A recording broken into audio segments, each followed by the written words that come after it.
espera en el altar. Es trigo de nuestros campos, racimos de nuestras. Del libro del Apocalipsis del apóstol San Juan.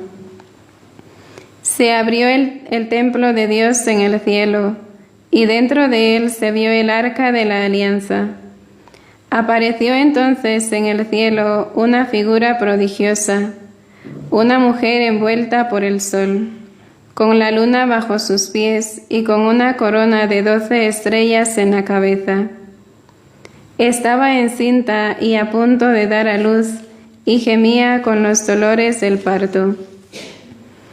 Pero apareció también en el cielo otra figura, un enorme dragón color de fuego, con 7 cabezas y 10 cuernos, y una corona en cada una de sus 7 cabezas. Con su cola barrió la tercera parte de las estrellas del cielo y las arrojó sobre la tierra. Después se detuvo delante de la mujer que iba a dar a luz, para devorar a su hijo en cuanto éste naciera. La mujer dio a luz un hijo varón, destinado a gobernar todas las naciones con cetro de hierro. Y su hijo fue llevado hasta Dios y hasta su trono. Y la mujer huyó al desierto, a un lugar preparado por Dios. Entonces oí en el cielo una voz poderosa que decía: ha sonado la hora de la victoria de nuestro Dios, de su dominio y de su reinado, y del poder de su Mesías. Palabra de Dios. Te alabamos, Señor.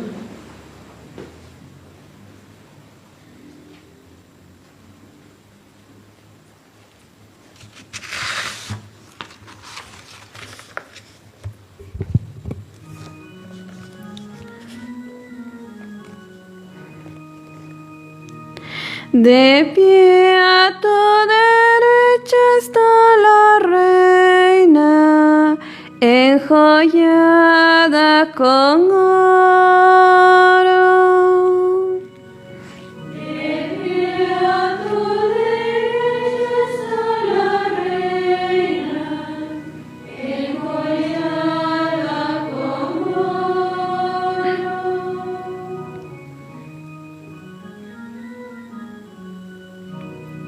Hijas de reyes salen a tu encuentro, de pie a tu derecha está la reina, enjollada con oro de Ofir. De pie a tu derecha está la reina, enjollada con oro. Escucha, hija, mira, inclina el oído. Olvida tu pueblo y la casa paterna. Prendado está el rey de tu belleza. Póstrate ante él, que él es tu Señor. De pie a tu derecha está la reina, enjollada con oro. Las traen entre alegría y algazara, van entrando en el palacio real. A cambio de tus padres tendrás hijos, que nombrarás príncipes por toda la tierra. De pie a tu derecha está la reina, enjollada con oro.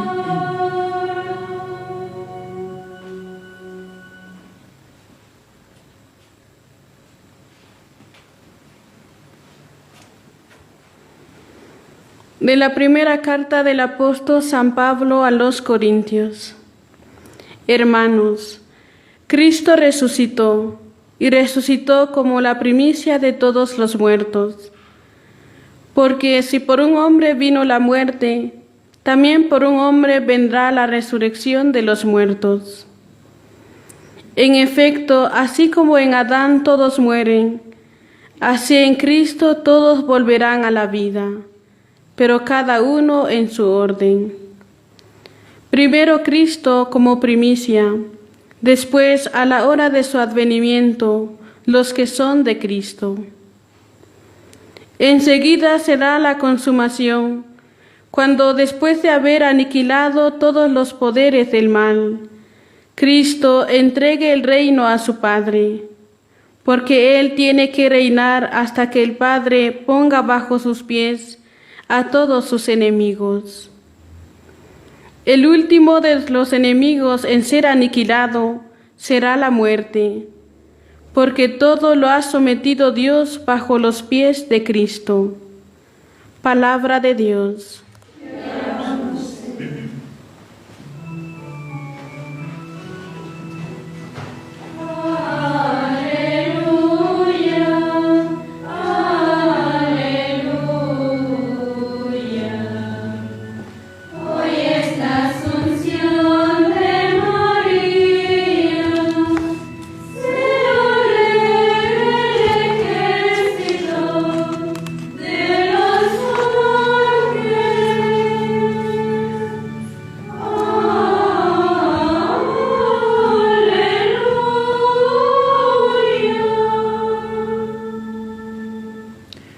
El Señor esté con ustedes.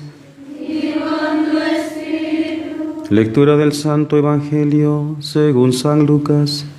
Gloria a ti, Señor. En aquellos días, María se encaminó presurosa a un pueblo de las montañas de Judea, y entrando en la casa de Zacarías saludó a Isabel.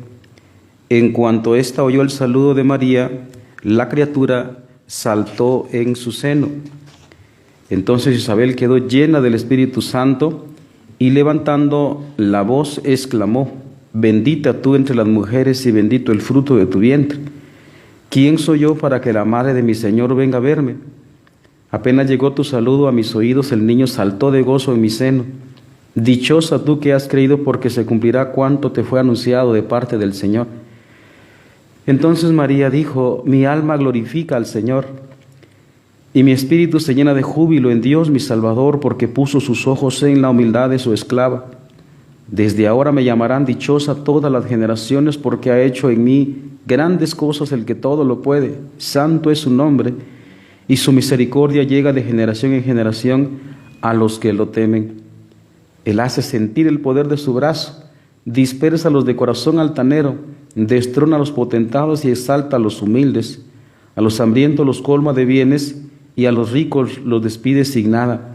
Acordándose de su misericordia, viene en ayuda de Israel su siervo, como lo había prometido a nuestros padres, a Abraham y su descendencia para siempre. María permaneció con Isabel unos 3 meses y luego regresó a su casa.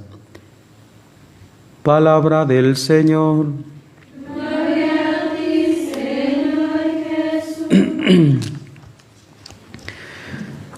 Hoy estamos celebrando una de las fiestas más bellas de la Santa Iglesia, porque, digo más bellas porque nos pantetiza, así se dice, ¿verdad? Es decir, nos hace muy concretos la promesa de Cristo. Celebrar la Asunción de la Virgen Santísima es precisamente tener lo que nosotros hoy en el mundo pedimos, en un mundo dominado por la razón y la ciencia y los silogismos y todo esto. Nosotros pedimos pruebas, nosotros queremos lo concreto, y entonces hoy precisamente se nos da una prueba de aquello que Cristo tanto nos predicó y que de hecho a nosotros nos cuesta tanto creer, mucho nos cuesta creer, y no solo nosotros, sino incluso a los mismos apóstoles les costó creer. Cuando Jesucristo les decía a los apóstoles, al Hijo del Hombre lo van a matar, lo van a entregar, se lo van a entregar en manos de pecadores, lo van a matar, pero al tercer día resucitará. Los apóstoles en la realidad no creían. Y cuando Cristo murió, de hecho, ellos no lograban creer en la resurrección. Desen cuenta, por ejemplo, va precisamente por eso es que se narra también en el Evangelio de San Lucas, cuando los apóstoles van, aquellos discípulos, a la aldea de Maús, y entonces aparece Cristo y se hace, como dice ahí el texto, el encontradizo, ¿no? Y entonces les pregunta de qué van platicando tan lleno de tristeza. Y entonces les dicen ellos, ¿qué? ¿Sos vos el que no te has enterado de lo que ha pasado en estos días? Y le empiezan a contar, ¿no? Lo de Jesús, que fue un hombre poderoso, término, ¿verdad? Gramaticalmente dicho en pasado, fue un hombre poderoso en obras y palabras delante de Dios y delante de los hombres. Nosotros esperábamos que Él era el que iba a librar a Israel, y ya pasaron 3 días. Y entonces Cristo les reclama, les dice, pero qué torpes son ustedes para poder creer lo que los profetas anunciaron, es decir, qué tardos, qué lentos, y al fin y al cabo no lograban creer. A nosotros también nos cuesta creer mucho en la resurrección. Por supuesto que hay una base también ontológica, podemos decir la palabra técnica, una base ontológica por la cual nos cuesta creer. Dios, por supuesto, que nos hizo a nosotros para que viviéramos, no para que muriéramos y desapareciéramos en el nihilismo, en la nada, desapareciéramos como brisa, ¿verdad?, que cae, o rocío de la mañana. No nos hizo para eso. Y precisamente en ese sentido eso se llama, ¿verdad?, se llama preservación. Lo que nosotros buscamos siempre es la preservación, y no solo nosotros, sino también todo el mundo de los seres vivientes se resisten a morir, nos resistimos a morir. Pero a este respecto tengo unas palabras de Agustín. Se recordarán ustedes las palabras de Agustín a este respecto, que Cristo nos habló de la resurrección y uno se resiste a salir de este mundo, como digo, en el sentido técnico y naturalista, o natural más bien. Uno se resiste a salir de este mundo porque Dios nos hizo para vivir eternamente. Nos hizo para que viviéramos, no para que muriéramos, como dice el libro de la Sabiduría, capítulo número 2. ¿Va? Y entonces San Agustín dice, ¿no te da vergüenza? ¿No te da vergüenza que dices que crees en Dios, en Cristo, y te resistes a salir? Claro, como decían, en el sentido humano, uno se resiste y uno se aferra a esta vida, uno se aferra y uno quiere salir. Pero hay otra cosa también por la cual como que nos cuesta mucho creer en la resurrección, y es que tenemos como la experiencia, ¿va?, de que uno entierra a sus muertos y se quedan ahí para siempre. Es más, para asegurarnos de que estén bien muertecitos, entonces precisamente por eso existe esa tradición de velarlo una noche, en algunos lugares velarlo 2 noches y hasta más. En estos días ha aparecido una noticia que a mí me deja un poquito frío. También eso se llama fanatismo, ¿no? Las cosas no son así. Apareció en un lugar de Guatemala, imagino que algunos hermanos no católicos, cristianos pero no católicos, que se murió alguien en Estados Unidos, y entonces con la promesa de la resurrección, resulta que alguno le habrá dicho a la familia que él iba a resucitar, y crearon un cuarto frío para mantenerlo ahí porque estaban re seguros que se iba a devolver a la vida. Y que se llegó al Ministerio Público y sacó el cadáver y lo hicieron enterrar inmediatamente, porque ya llevaba, parece que más de un mes ahí. No se llama fanatismo, pero lo que iba con esto es que tenemos la experiencia, sí, es que da un poquito de gracia eso, porque eso se llama fanatismo, ¿no? Pero la experiencia dice, va, que uno entierra a sus muertos y se quedan ahí bien muertecitos. Algunos todavía tienen un aliento de vida, todavía gritan en el sepulcro porque ha pasado. Eso en Chimaltenango, que soy de allá, Entonces hemos tenido esa experiencia, en algunos otros sectores ha pasado eso, ¿no? Pero se quedan ahí los muertos y uno dice, pues adiós y ya no te voy a volver a ver. Y uno llora. Y fíjense que eso mismo le pasó también a los hermanos, a los que escribe San Pablo, a los colosenses, ¿va? Entonces San Pablo había predicado la resurrección, y no la resurrección nada más del alma, sino resurrección corporal también, a los de Colosas. Y resulta que no solo se estaban muriendo, sino que incluso lo estaban persiguiendo para matar. Y entonces los de Colosas se quedan como frustrados. ¿Y qué pasó con el mensaje que nos dijiste? ¿Dónde está ese cumplimiento? Y la gente sufría como nosotros sufrimos cuando nos toca enterrar a alguien, ¿no? Y entonces por eso esa es la razón de por qué uno como que no para de creer, no termina de creer en la resurrección.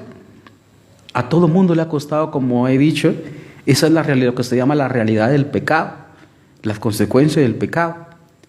Ahora bien, la fiesta que hoy celebramos precisamente evidencia que la promesa de Cristo es real. Es real. Ahora, ¿por qué nuestros difuntos se quedan ahí enterraditos, bien muertos? Muchos, que son la gran mayoría, sufren la putrefacción. Decimos corrupción, pero lastimosamente la palabra corrupción la asociamos a la política y al dinero y todas esas cosas. Mejor digo, la mayoría pasa por el proceso de la putrefacción y uno va 5 años después y ahí están los huesitos y ahí está bien muertecito. ¿Por qué no resucitan?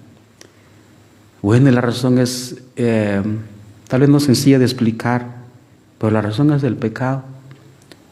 Porque el pecado tiene consecuencias más allá de nuestro tiempo físico, ¿va? Y esta es la razón de por qué hay un tiempo, nosotros hoy lo rezamos en el credo, ¿se recuerdan ustedes, va? Y San Pablo lo que ha dicho en la segunda lectura, voy a leer una vez más, dice: hermanos, Cristo resucitó, y resucitó como la primicia de todos los muertos. Porque si de un hombre vino la muerte, ahí está lo que nosotros conocemos como también San Agustín lo nombró el pecado original, ¿va? Porque si por un hombre vino la muerte, también por un hombre vendrá la resurrección de los muertos. Y aquí está el orden, y esto es lo que estoy tratando de explicar, que Dios nos ayude, el Espíritu Santo nos ayude. Dice: así como en Adán todos mueren, así en Cristo todos volverán a la vida, pero cada uno en su orden. Uno puede preguntarse en qué consiste ese orden y por qué ese orden. Primero Cristo, como primicia, después a la hora de su advenimiento, los que son de Cristo. Enseguida será la consumación, lo que nosotros en el credo rezamos en el último día, cuando después de haber aniquilado todos los poderes del mal, en Cristo entregue el reino a su Padre, porque Él tiene que reinar hasta que el Padre ponga bajo sus pies a todos sus enemigos. El último en ser aniquilado será la muerte.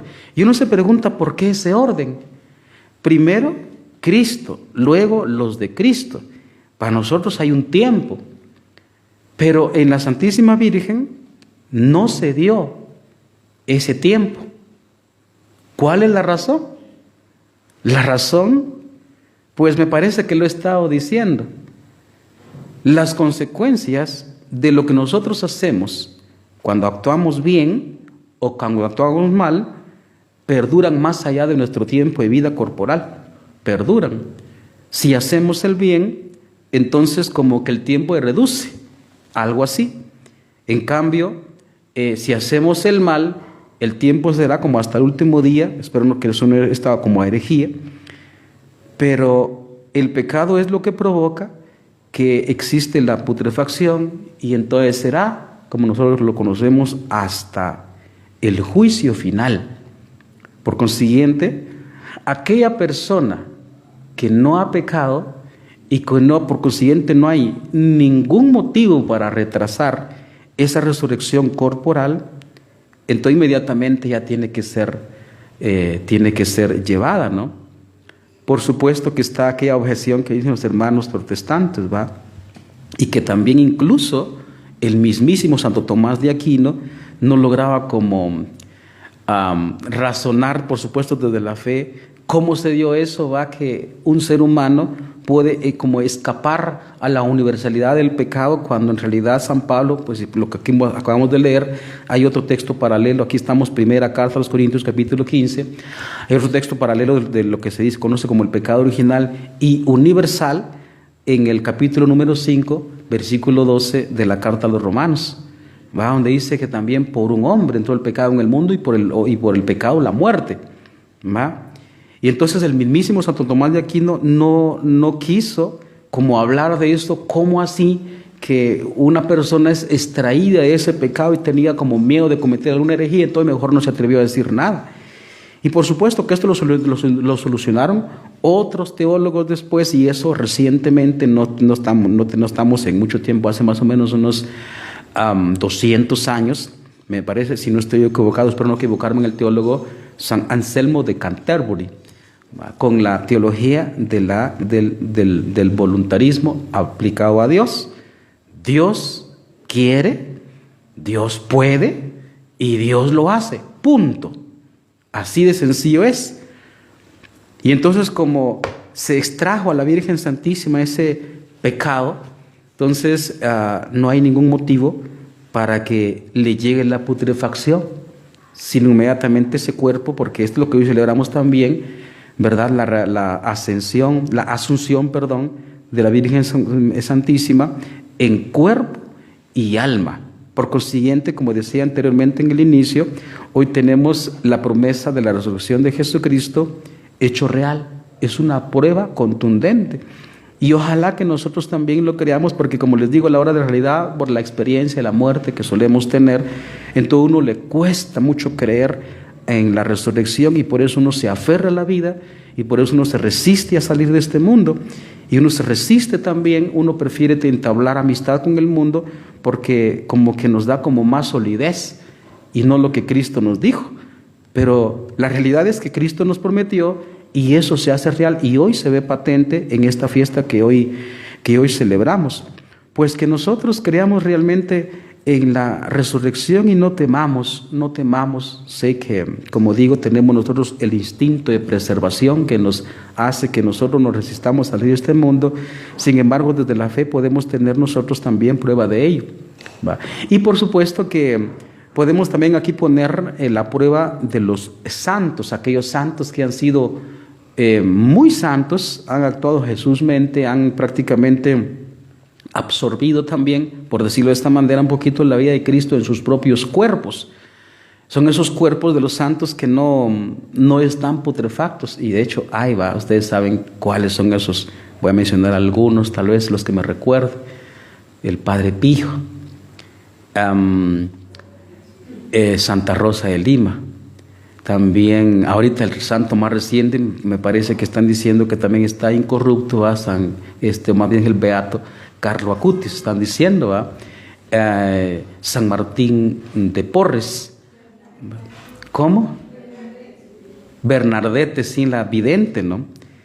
Y entonces son pruebas contundentes de que esa resurrección corporal existe, son pruebas. Y hoy pues nos alegramos, como digo, porque bíblicamente ciertamente están los hermanos no católicos que dirán, pero ¿dónde está eso en la Biblia? Porque ustedes lo celebran. Bueno, escrito estrictamente, por supuesto que no está, pero uno extrae todo el conjunto de los textos y uno sabe, eso es real. Yo suelo citar a este respecto, digamos, en el sentido apologético el término, suelo citar el libro de Enoc, perdón, el Enoc, más bien la asunción de Enoc, va en el libro del Génesis, me parece que está en el capítulo número 5, y también lo que tenemos tan claro, y los hermanos lo saben muy bien, el arrebato de Elías, ¿va? Entonces fue arrebatado, y entonces una persona que ha sido grata a Dios, se lo lleva a Dios, así de sencillo. Y por eso también nosotros tenemos que creer firmemente en la promesa que Cristo nos hizo, ¿verdad?, de la resurrección futura, no solo en el alma, porque también recuerden ustedes que el pecado original no solo afecta al alma. A veces en otro tiempo se ha llamado, que todavía por supuesto se menciona, entonces va por el alma de tal persona. Bueno, no solo el alma, también el cuerpo está llamado, porque somos un ser, ¿verdad?, conformado por dos realidades, que es espiritual y corporal. El pecado afectó el alma, y entonces, como Cristo vino a redimirnos del pecado, no significa que solo el alma va a pasar a la eternidad, sino que también el cuerpo está llamado, porque somos un ser también, como decía anteriormente, compuesto por alma, como dice San Pablo, espíritu, alma y cuerpo, el alma espiritual y corporal, que no solo el pecado afectó el alma, sino también el cuerpo, por eso es que se pudre. Pero cuando, como dice aquí San Pablo, también para nosotros hay un tiempo, porque habita en nosotros el pecado. Cuánto quisiéramos no pecar, pero uno sabe que esa lucha es aguerrida y que a veces uno es vencido. Entonces, sin embargo, no debemos desesperar, porque también para nosotros llegará esa resurrección. Y como decía anteriormente, y en la fiesta de hoy, María es una especie así de una puerta bidimensional entre lo corporal, temporal, y lo espiritual, eterno. Uno asoma ahí la cabecita, uno ve, como en esas películas, en esos portales tridimensionales, le llaman ahí, uno asoma la cabecita y ahí aparece la Virgen. Eso es lo que hoy estamos celebrando, y eso es como decía anteriormente, es una prueba patente de lo que Cristo nos prometió. Alegrémonos pues hoy y rindamos también homenaje a la Virgen Santísima, porque pues ella ya es garantía de esa promesa que Cristo nos hizo cuando estuvo en esta tierra, y debemos creer firmemente. Vamos a darle un aplauso hoy a la Virgen. No lo hacemos mucho, pero hagámoslo.